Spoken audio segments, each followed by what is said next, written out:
ഈ വസൂരിക്കെതിരായും കോളറയ്ക്കെതിരായും ഈ കോളറ വിഷൂചിക എന്നൊക്കെയാണ് അക്കാലത്ത് പറയുന്നിരുന്നത്, അതിനെതിരായിട്ടും കുത്തിവെപ്പ് നടത്തണം, അതിനുള്ള ചികിത്സ നടത്തണം എന്ന് പറഞ്ഞ് ഹെൽത്ത് ഡിപ്പാർട്ട്മെൻറ്റിൽ നിന്നും ഉദ്യോഗസ്ഥന്മാർ വീട് വീടാന്തരം വരുന്നുണ്ട്. അതിനൊന്നും പിടികൊടുക്കാതെ എനിക്കൊന്നും അന്ന് ഈ വസൂരി കൈകീറിയിട്ടില്ല. അപ്പോൾ അങ്ങനെ ഉള്ള ഞങ്ങൾ കുട്ടികളൊക്കെ അകത്ത് ആക്കി വാതിലടക്കും.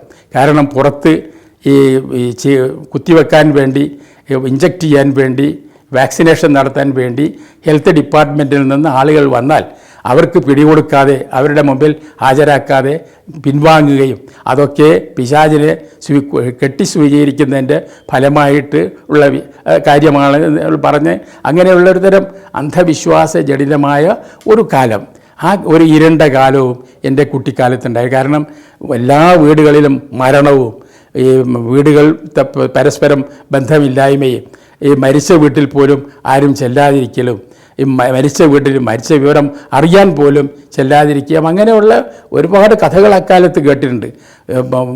ഈ പള്ളികളിൽ, ശ്മശാനങ്ങളിൽ, ഖബർസ്ഥാനിയിൽ ഈ ഖബറുകളിൽ കുഴിച്ചും ശവം മറവ് ചെയ്യാൻ പോലും ആളുകൾ തയ്യാറാകാതെ ഭയന്നിരുന്ന ആ ഒരു കാലം.